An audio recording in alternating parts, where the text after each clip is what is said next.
Hello, everyone. Welcome to the first international webinar initiated by my colleague Wei Fong and myself. The Aviation and Aerospace Talk program is set up to enable all professionals in the sector, engineers, pilots, crew members, lawyers, authorities, all over the world to share their knowledge and experience. Of course, our platform is international because our business is cross borders. It's an opportunity to share best practices, successes, and failures, including our doubts or ideas to serve the sector wherever we are in the world. From now on, we will be meeting once every 2 months. In addition, we will be happy to bring you news of events happening around. So I invite you to stay in touch and join us in building a community for prosperous and sustainable aviation industry. Today, our subject is trend and developments in the aviation industry in the Asia-Pacific region. The next 20 years are shaping up to be very prosperous for the airline industry. We are expected, for example, in 2024, about 5 billion passengers this year. The Asia-Pacific region too should see annual growth rates from 4.6 boosted by India, Thailand, Vietnam, and China. And by 2040, according to Airbus, but it's probably the same thing for Boeing, passengers traffic growth about 5.3% a year. And this evolution in the Asia-Pacific rim required about 70,000 ergo and passengers aircraft, new aircraft, 17,000. So, and we've also nearly 30% of aircraft will be replaced with less fuel efficient models. I would also ask that in Asia, the middle class, which is most likely to travel in the future, will increase by 1.5 billion to 3.2 billion, and propensity of people to travel is set to almost triple by 2040. All of which to say that we need to start preparing now to respond appropriately to this growth, this strong growth. Hence, our seminar today, which aims not simply to set out the subject, but to map out the future. I won't take much longer, and without further ado, hand over to Wei Fong, which will introduce our speakers. Thank you. Thank you, Jean-Claude, for that very interesting introduction into our webinar. Good afternoon and good morning, ladies and gentlemen. It gives me great pleasure to introduce our first panel speaker, Ritesh Singh from the Precept Law Office in India. Ritesh has very vast experience specializing in arbitration, aviation law, and international trade. Apart from being a fearsome courtroom lawyer, he has a diverse practice area that includes insolvency, environmental law, and electric vehicle regulations. Without further ado, Ritesh, may I invite you to start the panel for today. Thank you, Wei Fong, and thank you, Jean-Claude, for such a good introduction. And I would say that I do not deserve so much of introduction. So now, without further ado, I'll go straight to my topic. So today, I want to discuss. Randa, can you share my presentation, please?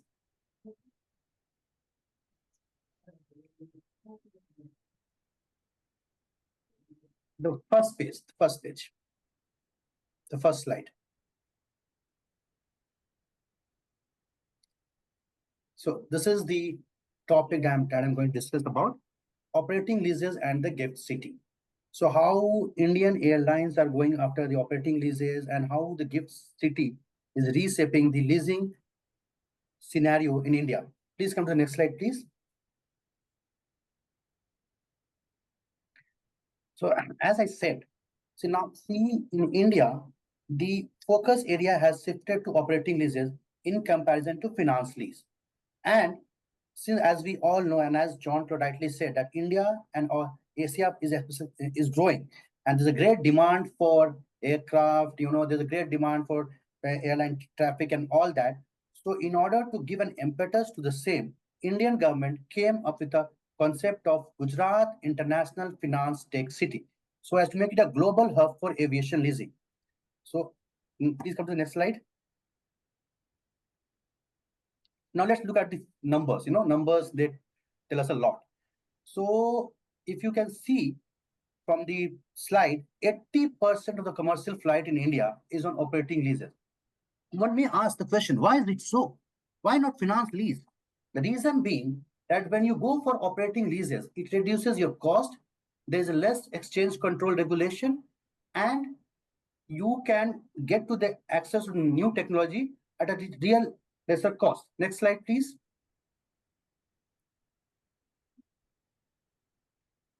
So this is the main area. People who have done leasing in India, they must be aware that the maximum leases to Indian Airlines are from Singapore or Ireland. Why is that? Because with Ireland, we have a double tax avoidance agreement. So you get a tax benefit. So there's no capital gain tax. There is no withholding tax. So as you must be aware that you have the head lease somewhere else, you have the sales and leaseback somewhere else, but the final lease, the lease agreement by which the Indian airline gets the aircraft is always in Ireland, not so much in Singapore, but 90% are in Ireland. That is why, now my second point, that is why in order to give impetus to Indian leasing market, Indian government came with the concept of gift city. Can you please go to the next slide?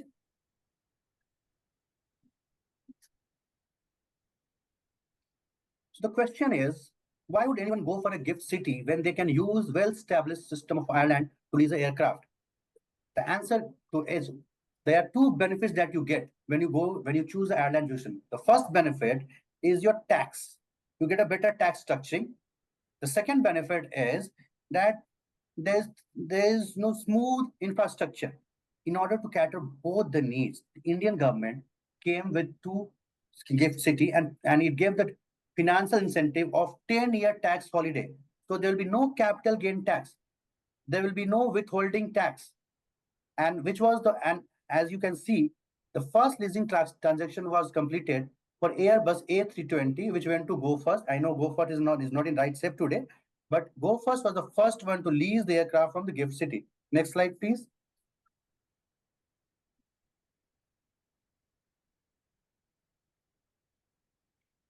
So as I rightly said, that the moment you have your leasing company in a gift city, you mitigate a foreign exchange risk, and you actually have a presence in India, whereby you come to know the Indian market, Indian people, and Indian bureaucracy. That's why more and more lessors, they are opting to lease their aircraft from gift city. So the best example is Air India, which is under Tata Group now, has signed Boeing 77 lease. So, and you bring everything in India. Next slide, please.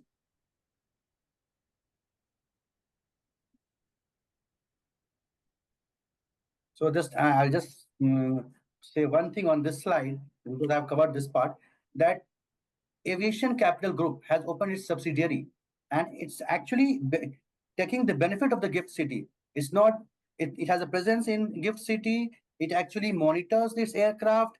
Suppose the aircraft has been given on lease to SpiceJet or Indigo or Air India, they can actually monitor it. How are they keeping the maintenance of the aircraft? That's why the Aviation Capital Group has opened its subsidiary in India. Next slide, please. Here I am on conclusion.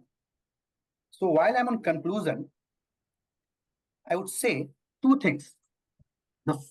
As we all are aware, I believe we all are aware of the Go Air saga and the SpiceJet saga, which the aircraft lessors faced, that they went into the insolvency. When they went into the insolvency, the lessors could not even repurchase their own aircraft. They're facing big problem. And the only leasing company which did not face any problem was the leasing company in the gift city, because it could monitor its aircraft. It was the first one to repurchase the aircraft even before the insolvency started. So as you all know, once the insolvency starts, there's something called moratorium order. And after the moratorium order, you can't even take your aircraft back. But thanks to Delhi High Court judgment and the notification which came after this Go Air saga and the SpiceJet saga, now the aircrafts are not part of the moratorium. So now we are a safer jurisdiction. It's a very good thing for the foreign lessors and lessors who are in gift city, that even if there's a moratorium, even if the airline like say SpiceJet or Go Air or any company, an Indian air carrier goes into insolvency, your aircraft are safe. And Delhi High Court, I'll say, has given a good impetus to Cape Town Convention. So I would say, as my Indian Prime Minister says, welcome to India, invest in India, and please come to India and lease your aircraft in India with a safer mind. Thank you so much. Thank you, everyone. That is a very interesting summary of what India is going through. It is something that I suppose jurisdictions that aim to be aviation hub or leasing hub maybe Yes. Can aspire to. That sets an example for the rest of the jurisdictions to follow.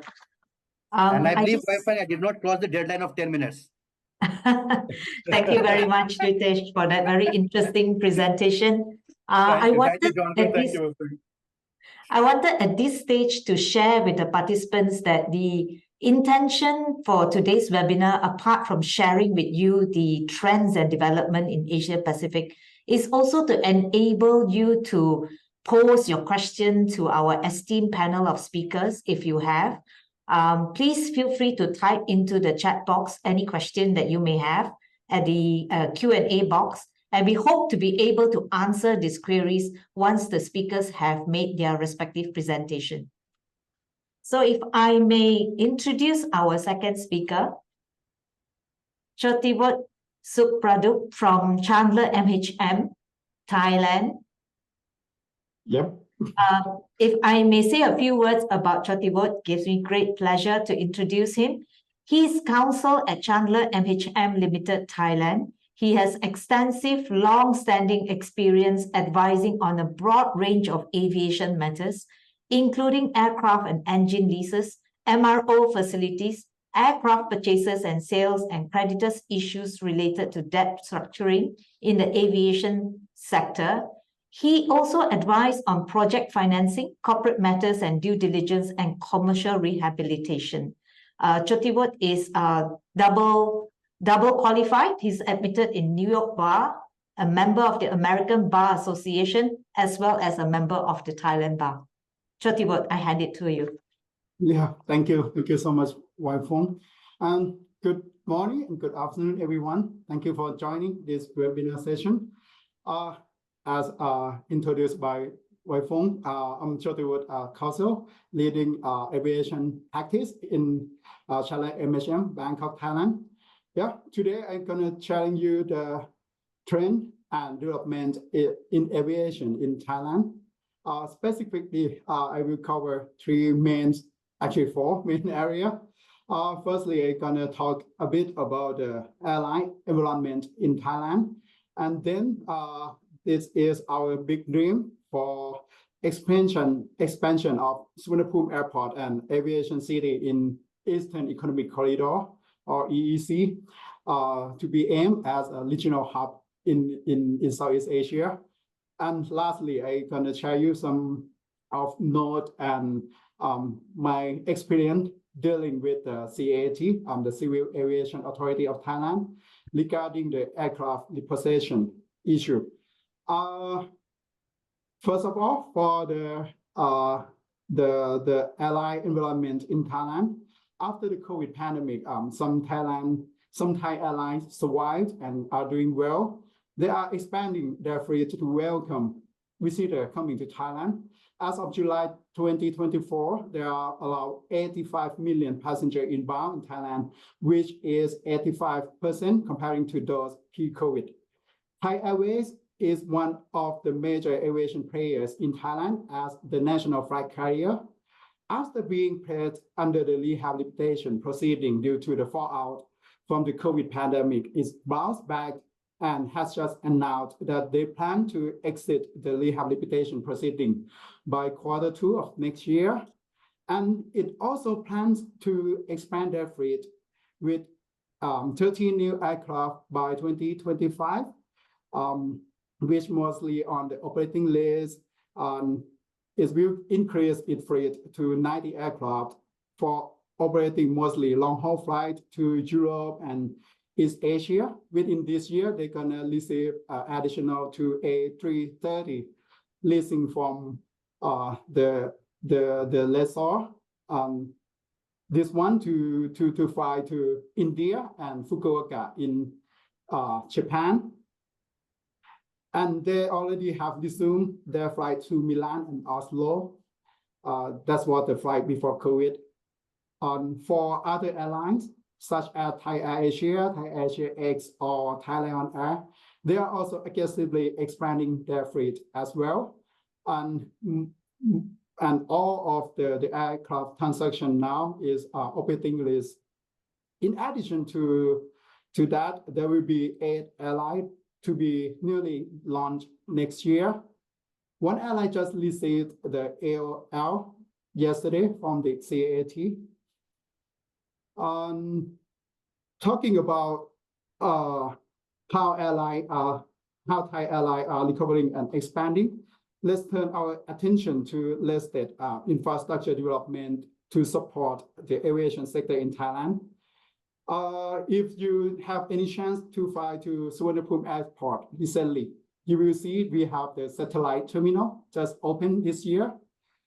In response to the recovery of the number of inbound visitors, the Airport Authority of Thailand has just recently opened a satellite terminal. In the screen on the left-hand side is very brand new satellite terminal connected to the main terminal by the train system.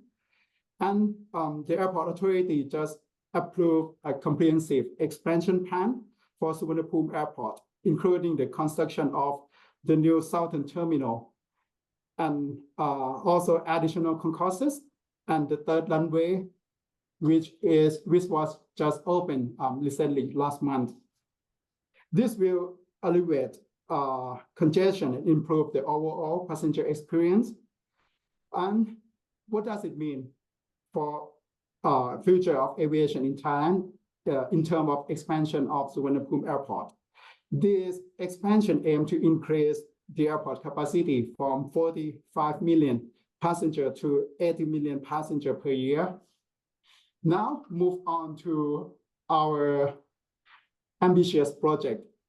If you have any chance to travel to Pattaya, this area will be special economic zone for Thailand, calling Eastern Economic Corridor or EEC.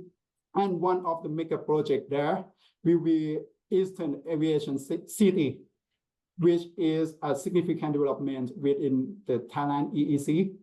The Eastern Aviation City will be centered around Utapao Airport, which is around 1 or 1.5 hours from Bangkok, and just very close to Pattaya. This aims to transform the area into a major aviation hub. This project includes the development of a new terminal, a second runway, and facilities for the aircraft MRO. It will enhance Thailand's position as a regional aviation hub, catering to both passenger and cargo traffic, and it will connect to Bangkok and other destinations by high-speed train. Lastly, I would like to address one of the most challenging issues for aircraft lessors in Thailand, which is the process of the aircraft repossession.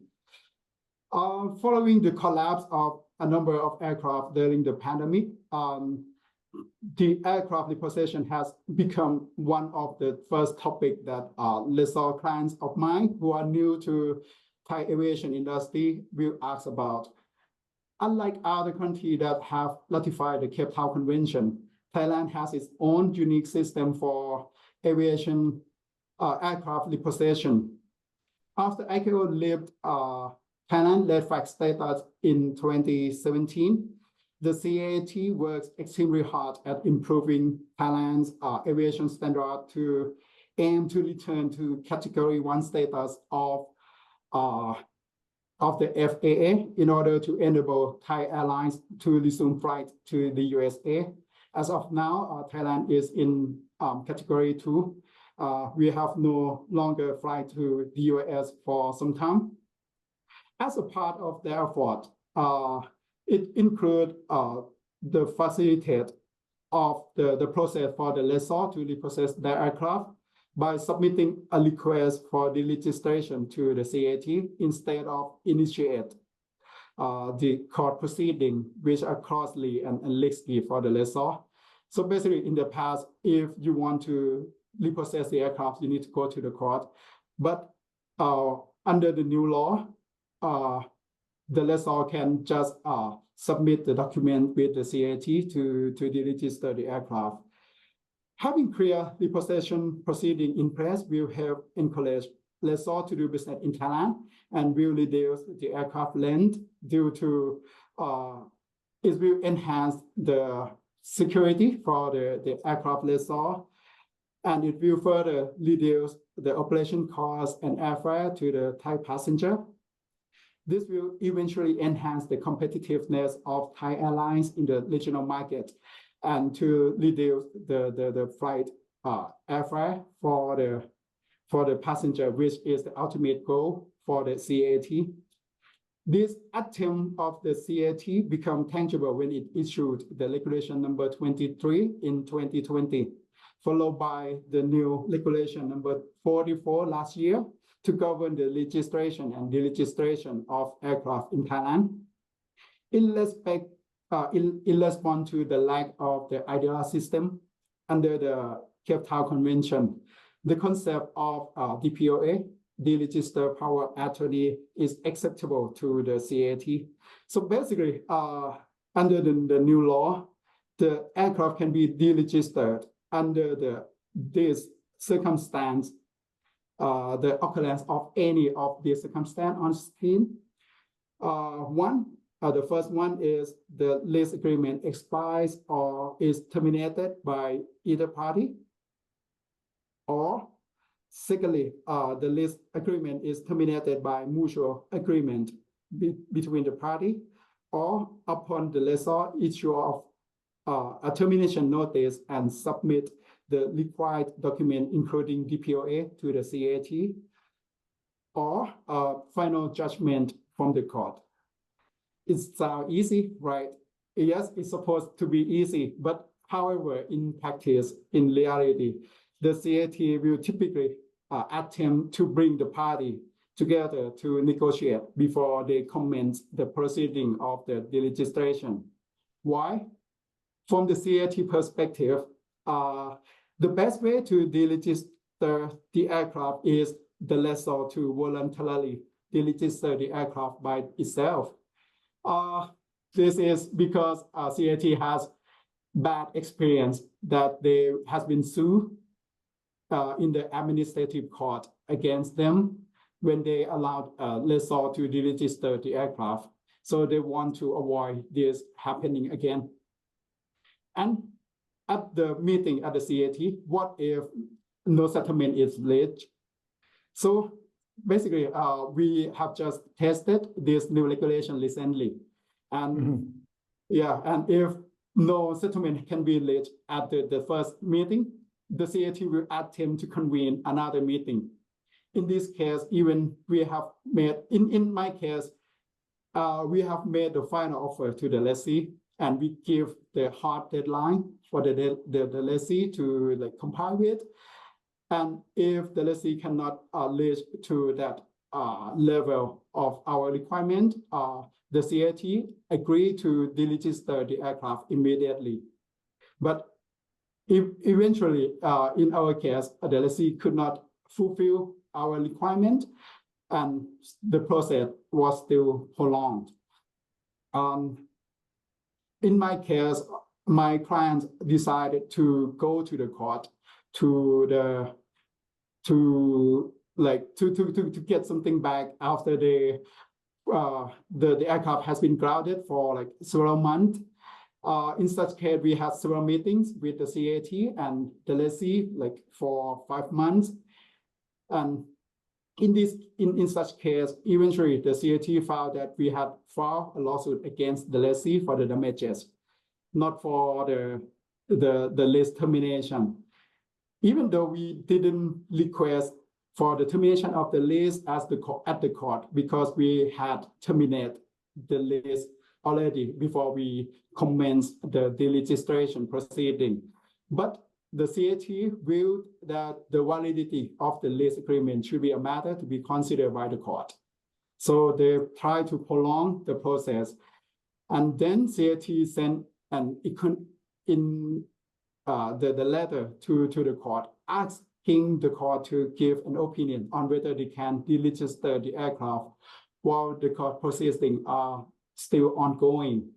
So it's quite weird. Even in fact, the Thai court has no duty or obligation to address the legal issue raised by the government authorities.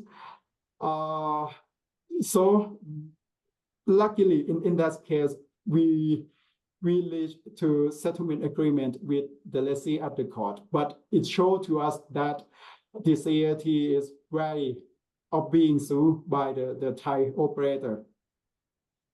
So in that case, the lessee applied for the deregistration by themselves, and we eventually get the aircraft back, although it appeared to be satisfactory outcome for all parties, but the lessor still suffer for both depreciation damage and economic damage for the aircraft being grounded for 5 months.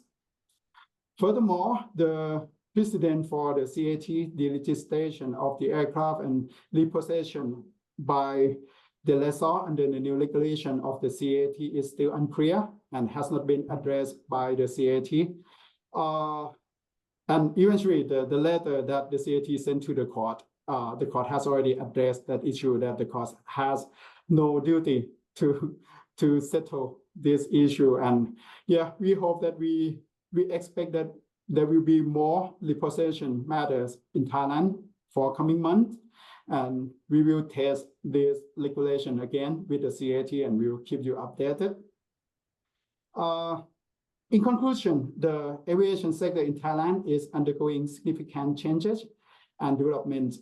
The process of aircraft repossession, while complex, but based on the regulation, is well defined and regulated, but is still problematic in practice. The Eastern Aviation in the CAT and the expansion of Suvarnabhumi Airport are both ambitious projects that will enhance Thailand's aviation infrastructure and capacity. These developments are set to position Thailand as a key player in the regional and also global aviation industry. To sum up, we have seen that aviation sector in Thailand is recovering and expanding, but also facing certain challenges along with the opportunity. So if you have any question or comment, please feel free to contact me and join me in the Q&A session. Thank you very much for your attention. Thank you, Chotivat, for that very interesting presentation. Significant changes indeed in Thailand. For me personally, as from Malaysia, as the closest neighbor to Chotivat in Thailand, there are two key takeaways from my perspective. One is that was a very interesting experience of a jurisdiction that is not a party to Cape Town Convention. Malaysia is. So the experience of repossession is quite different from what Chotivat has shared. That's one. And the second significant changes I think will also have a bearing on what our next speaker is going to share. Apart from Thailand, Malaysia, Vietnam is also one of the jurisdictions that are looking into expansion of airport in order to position itself as the next aviation hub. Perhaps this is an opportune time for me to introduce our speaker, the third speaker from Vietnam, Mr. Rudy Bui. Rudy is the founder and managing partner of Lycon Law. He has extensive experience in both foreign and local matters. He has extensive experience in handling inbound and outbound investment, corporate and M&A, aviation and emerging technologies, as well as arbitration and mediation practice. He was honorably granted bar scholarships of IBA and IPBA as scholar for young lawyers of developing countries. Rudy, may I invite you for your presentation? Okay, thanks for your kind introduction. Hi everyone, and good afternoon. It's very pleased to share with you some update on the Vietnam aviation. And my presentation cover 8 we call the issue matter here. First one is we talk about the expansion. Can you move those next slides? And the second, talk about the new construction of the Long Thanh Airport. The third is some challenges for the MRO and workforce. And the fourth, we talk about the air traffic control issue that has been discussed recently. And we go a little bit briefly limitation on the foreign ownership wise matter because is a dire need now for the local aviation. And the next is for the building the airport infrastructure is need a lot of we call offshore investment. So PPA is not clear enough to guide the investor. And we have the interesting case recently between the lessor and the lessee in Vietnam. So it's raised some challenge in the aircraft leasing. And the last one I talked a little bit about the business aviation is one of the growing chain here, in addition to the commercial aviation. Okay, so let's talk about the first. Can you move on to the first slide? So as you know that the terminal number 3 in the international airport started construction last year and is expected to be completed by second quarter of 2025, next year, and it's able to handle 20 million passengers per year. But expanding the terminal is not sufficient to increase the capacities because as you know that the runway issue here, we have only 2 runways. And the road infrastructure and air traffic control is also one of the major issues that need to be upgraded to reduce congestion and delay. Because we all see that then in recent years, a lot of congestion and delay. So expansion is not just enough. It's also have to look at other infrastructure as well. Can you move on to the next slide? So Long Thanh International Airport is a new international airport. It started construction last year, and it's designed to handle 100 million passengers and 5 million ton cargo per year. This is very promising and large, we call capacity airport. And according to the ACB, the project owners, they said that they will build the first runway, and which is completed by April 2025 this year. But recently, ACB also announced that they need to build a second runway to increase and aim to build a Long Thanh become the large-scale, large capacity airport. So this runway, second runway, will be completed in 18 months. So, however, the Long-Thanh International Airport has construction this, but new airport has raised some concern here, especially in terms of the lack of the transportation infrastructure. Because you see some challenge here is there is a lack of coordinated route services and road planning between Long-Thanh and Tanzania Airport. We haven't seen any road connecting these two airports and how they can smoothly operate these two airports in the future. And also there was a delay in the road construction and the high-speed rail link. We haven't seen that. How they transport the passenger, the city to the airport, Long-Thanh and Tanzania Airport. And also, you see that all the city airport has enjoyed some special incentive, but the location of Long-Thanh located in the North province, we know that they don't have until now. All the regulation is not clear on how that province enjoy the special incentive in building the infrastructure and other relevant ancillary industry.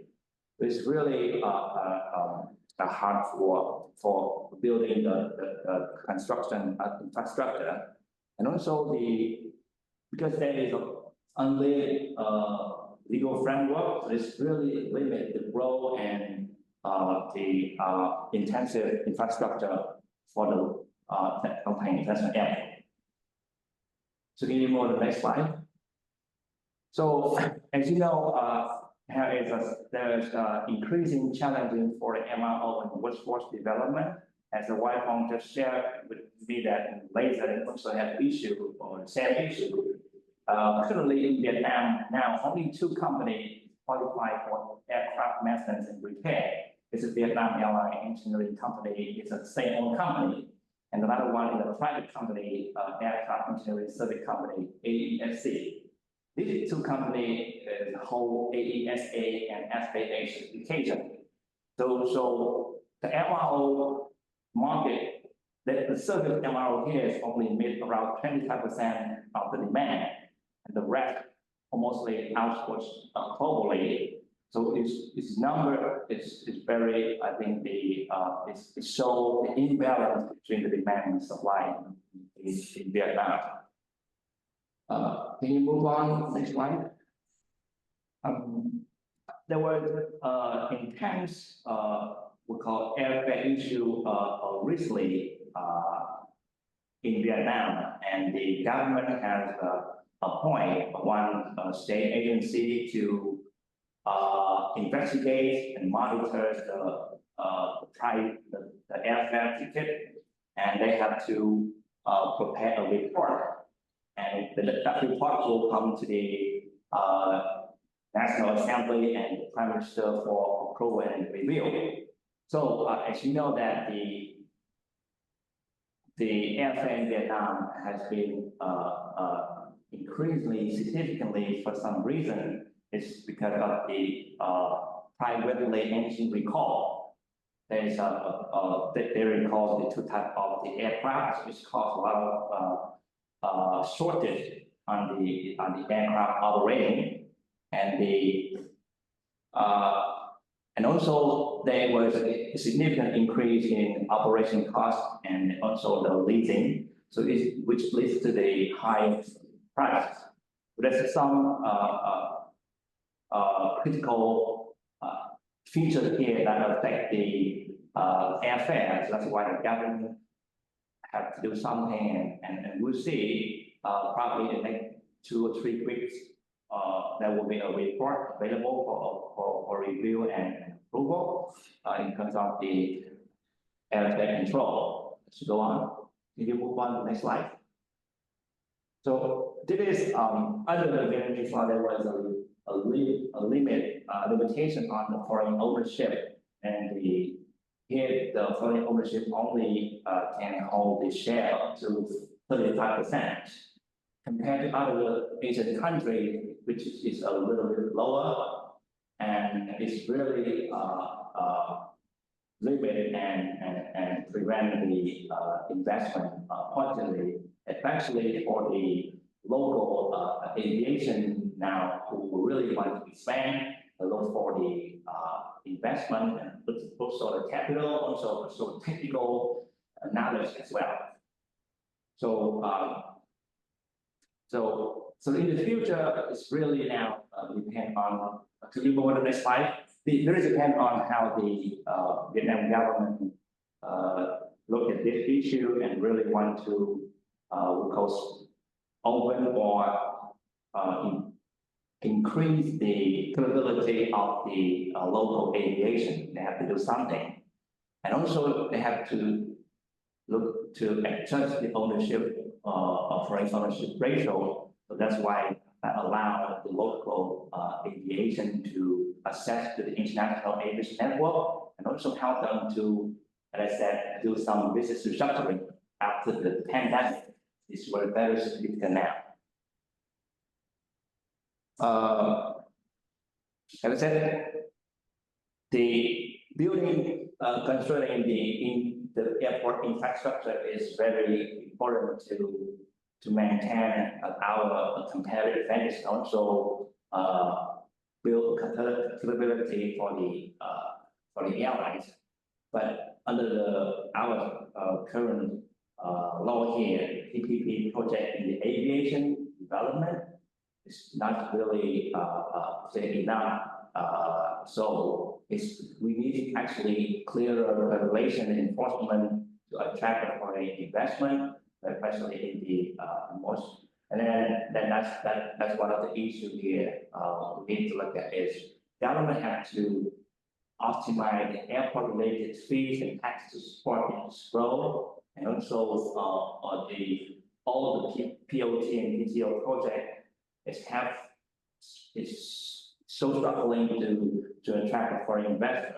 Those issues, hope that in the near future government could do something about it and maybe ease some area or some restriction. Yeah. So the second issue we talk about is aircraft leasing challenges. Recent background here, you see there is a fleet reduction in the market, especially restructuring at the Bamboo Airways and Pacific Airlines. Pacific Airlines has another closed operation. Bamboo has a very dire, difficult financial issue, which really affect the capacity of the airlines. And another thing is the private airway engine recall is really also one of the major concerns here, affecting A320 and 21 aircraft of Vietnam Airlines and Vietjet. So those things is really have a significant impact on the aviation. And also, there was an ongoing difficulty in engine maintenance and replacement of new aircraft acquisition. It could be expected to exist through 2024 and 2025. So that's where and especially the engine recall and disruption is in supply chains also cause for part materials also a major hindrance for the aircraft leasing here in Vietnam. And can you move on? So I think the last update that I want to share with you in the aircraft leasing is the very interesting case between the Aviation and Vietjet Air. You may know this case has been publicized and you may read it. The whole case is published everywhere. Everybody seems to know what happened in this case, but there will be different opinion from each side and what some. You move on. Maybe some here the quick factual situation. So that you just have a quick understanding of the case. So Vietjet seriously four Airbus craft under the Japanese operating lease in collaboration. They call GOL structure, financed by a combination of the Japanese equity and the national bank debt.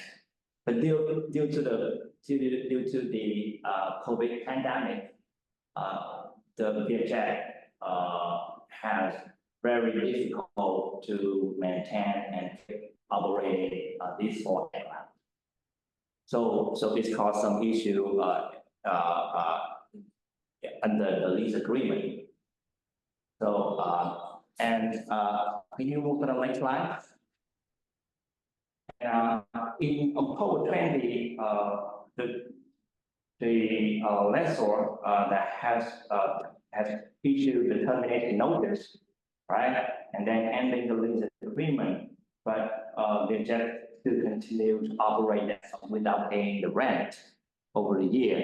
And then they so the FW Aviation, they start the case suing Vietjet in High Court. And can you move on? And they tried to FW Aviation tried to apply the security, the right on the security interest and fight claim, try to claim the damages and also the termination value that they have been suffering.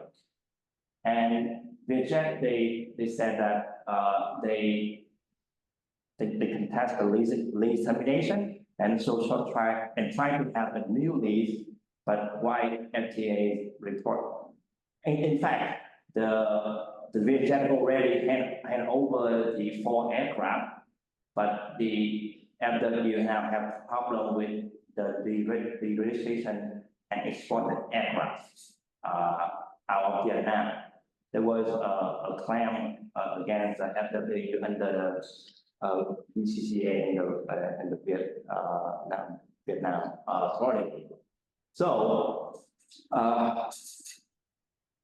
there is some, I think, the future impact following this case that would be, to me, some observation like would be an increase in the rate in the future. There is see more of some of the inherent risk on the thing that they could add to the rent. And the second is could be a law enforcement issue, especially people very concerned with that.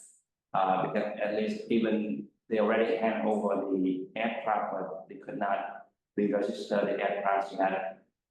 It's no use for them to really we call re-moderate or use this aircraft elsewhere.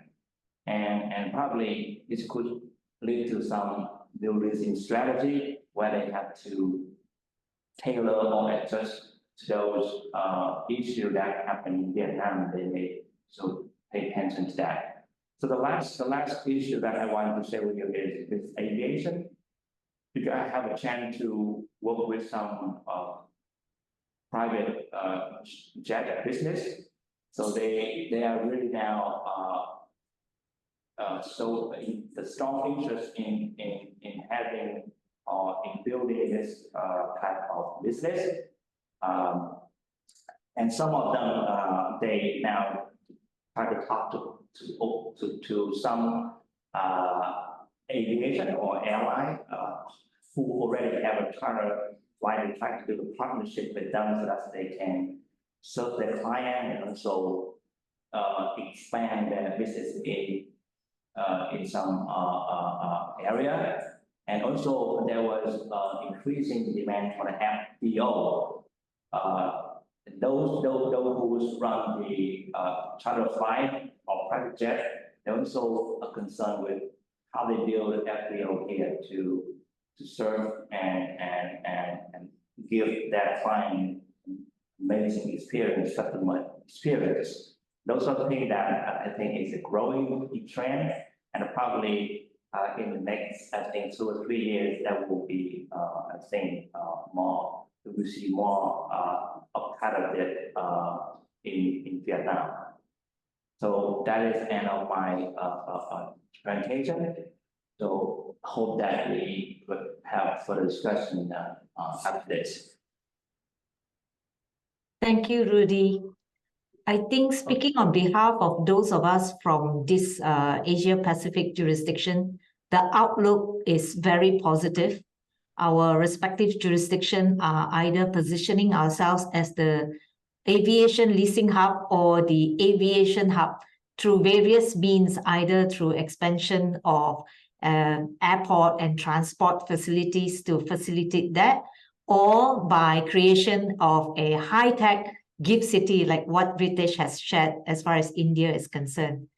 Jean-Claude, do you think that the European investors share our positive outlook and our growth trajectory?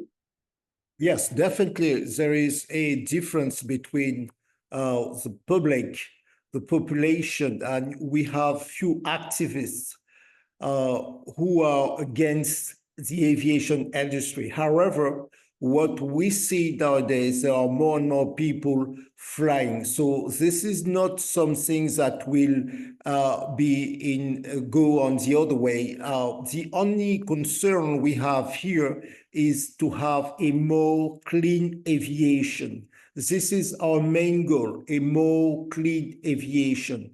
And I also have a question, actually, and we have a second challenge because of this growth in the aviation industry. We really have a lack of we face a lack of spare parts in the supply chain, which can be jeopardized. We can jeopardize the growth of the industry. And precisely, I have a question for all of you. How do you cope with the problem of lack of spare parts in the supply chain? Because whatever the growth, if you don't have, if your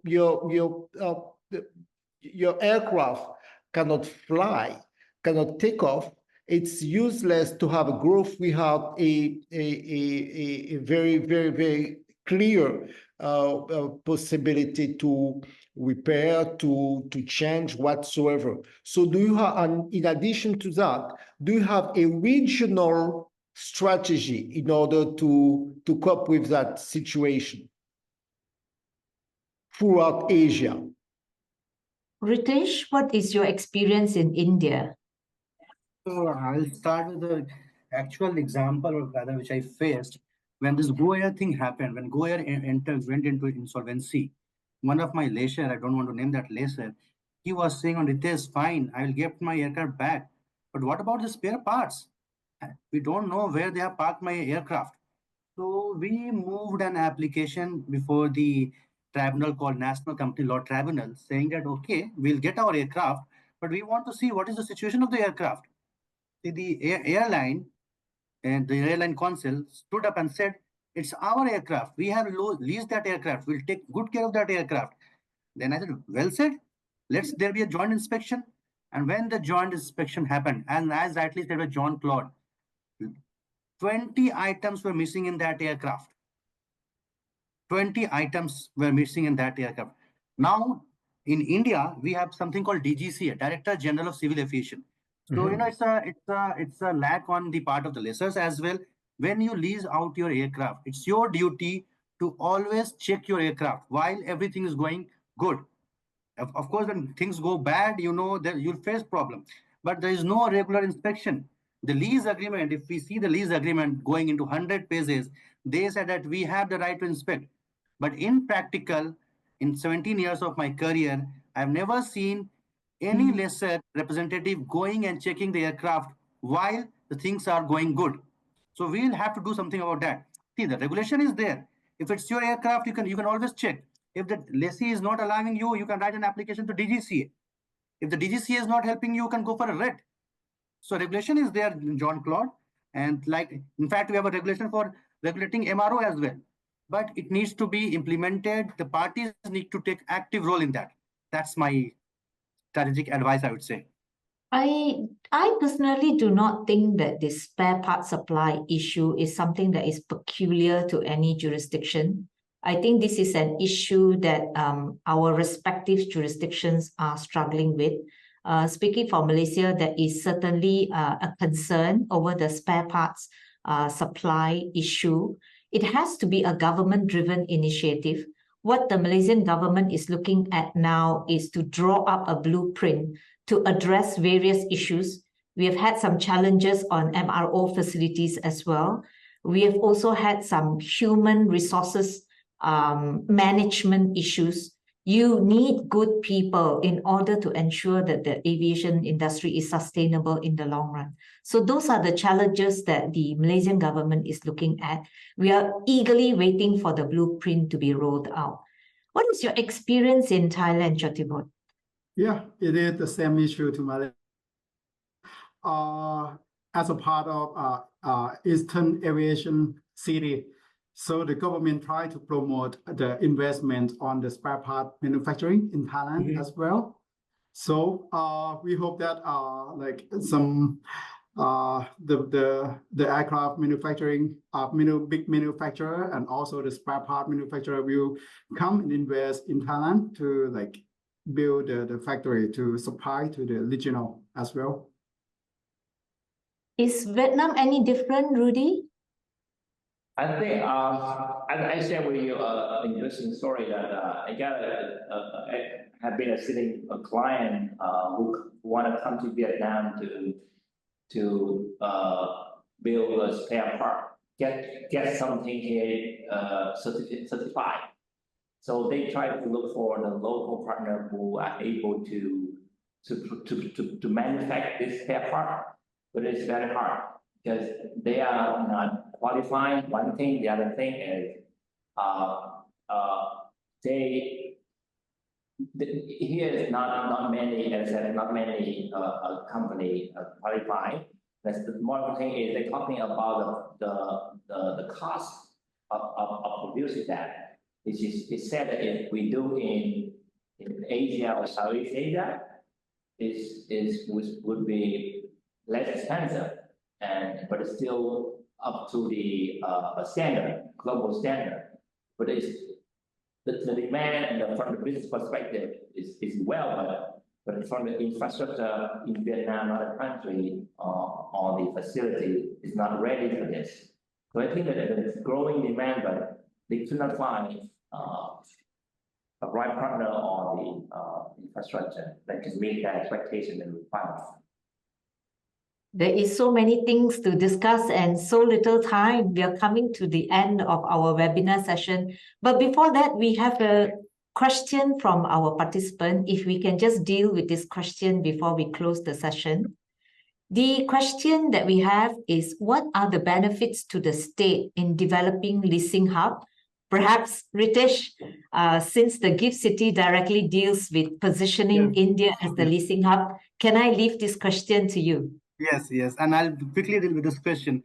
So when the benefit that state can have is, employment opportunity, development of financial hub, growth in the Indian careers, and the tax revenue also, because for 10 years there's an exemption. After 10 years they will start getting the revenue, and then the last but not the least, you'll have an aviation leasing hub whereby you'll get the opportunity to have new technologies.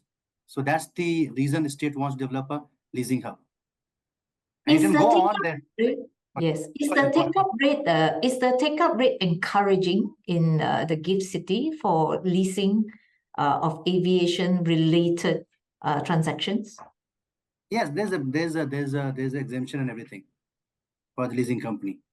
Like today, whether you open your leasing company in Ireland or in Gift City, it's all the same. If you're leasing your aircraft to Indian lessees. What about Thailand? Chotivoort, do you think the Thailand is moving towards positioning itself as a leasing hub like India? We have no that policy as of now. So we aim to do like on the production part, the manufacturing part. Yeah, and would like to be the aviation hub. I think that is the same experience with Malaysia as well. What about Vietnam, Rudy? Do you think Vietnam is positioning itself to give India a run for its money as a competitor for the leasing hub? I don't think that I don't think that we follow that same pathway. We just try to increase the capacity because the demand is too high, but the supply is not enough to cover and so that's that. Compared to other Southeast Asian country, we also, try to, kind of catch up with other country. But I think, in my opinion, we're still some way left behind, considering the capacity and also the infrastructure. You said that Long Thanh is one of the example that this has been built, but nothing around that has been planned and built. So we worry about it. Do we have another question? Do you have time to take another question? Wei Fong? I had wanted to deal with this question about the experience on the repossession of aircraft, because all our speakers have touched on that briefly. Of course, Malaysia comes from a jurisdiction where we apply the Cape Town Convention, so our experience is rather different from what Chotiwood has shared from Thailand. Do you think there is advantage or momentum in moving towards incorporating Cape Town Convention for Thailand? Yeah, I discussed with the CAT for this issue, and we are working on the ratification of the Cape Town Convention for years. And I think CAT is now actively working to at the first stage, they will enhance the regulation to be in accordance with the requirement of the Cape Town Convention, and then the ratification of the Cape Town will be the next step. I think you will see the improvement and development on the aircraft repossession in Thailand in next year, or within this decade, I think. So it is a development that we should be looking out for then. Yeah. It will be rolled out. Yeah. What about Rudy from Vietnam, still on the issue of regulation? You mentioned earlier that there is some concern about the unclear legal framework as far as the infrastructure is concerned. Is there any indication of perhaps a change in the law or regulation to drive more foreign investment? I think there will be a growing concern, and then especially the local aviation. There are a few more here, but the percentage, especially like the travel airline, have been operating for 2 years, and I think they need more financing and technical support from other partners. But percentage up to 30% is not attractive enough. So these areas require a lot of financing and technical support. So I think the government, I got to do something about it. But that right now, I couldn't say that it's a positive side, but there is a growing a demand for the local aviation to expand. And looking for the offshore investment. So I think is sooner or later that will be the issue that will be discussed, and then I think in the short term. But the reason why I asked specifically on this is because it is exciting times for Malaysia. We used to have 2 regulators regulating different parts of aviation. We have a technical body, Civil Aviation Authority of Malaysia, that regulate technical matters. We also have the Malaysian Aviation Commission that regulates the economic matters. We've just passed an act of parliament to merge these 2 entities. It has yet to come into force, so we are quite eagerly waiting to see how that is going to be rolled out and the impact on the aviation industry. In fact, it does make things easier for the industry because we have that in France. We have the Direction Générale de l'Aviation Civile, civil aviation body, which overview all the technical and the economic matters. So it's easier for practitioners, whether you are in any field, constructor, airlines, whatsoever. It's easier to cope with just one entity because it forces them to have one position on different matters, not to have one position on the technical side and one position on regulation or any source of demand or question you have or problem you have. And this is better, not only for airlines, this is better for, and we forgot the customers and passengers, and for everyone, it's much better. Well, certainly we hope our merger of the two regulatory bodies work out in the same way as your experience in France, Jean-Claude. Thank you. With that, there are no further questions. Thank you very much for joining us this evening. Thank you for your time. Please watch this space. The committee will be planning a series of webinars where we will be discussing the issues affecting the respective jurisdictions in more detail. And once again, it's just a start of building up a aviation and aerospace community. Is from the panel or from the participants. If you have any idea you would like we to talk about it, we are very, very open, and just to build up not only from Asia, because once again we have a worldwide market. What's going on in Asia affect directly, for example, constructors, and constructors are based in the US, in France, or in Brazil. So this is a real worldwide community. So we are building up. Thank you for everyone. I want to thank you, Wei Feng and Rhonda, who is behind the scene, who did help a lot in order to build up this seminar. And we see you in 2 months' time. Yes, Okay. and thank you to our esteemed speakers for their time. Yeah. Thanks, everyone, and special thanks to Wei Feng and Jean-Claude. Thank you, everyone. Thank you so much. Thank you. Thank you. Good day. Thank you. Thank you. Bye.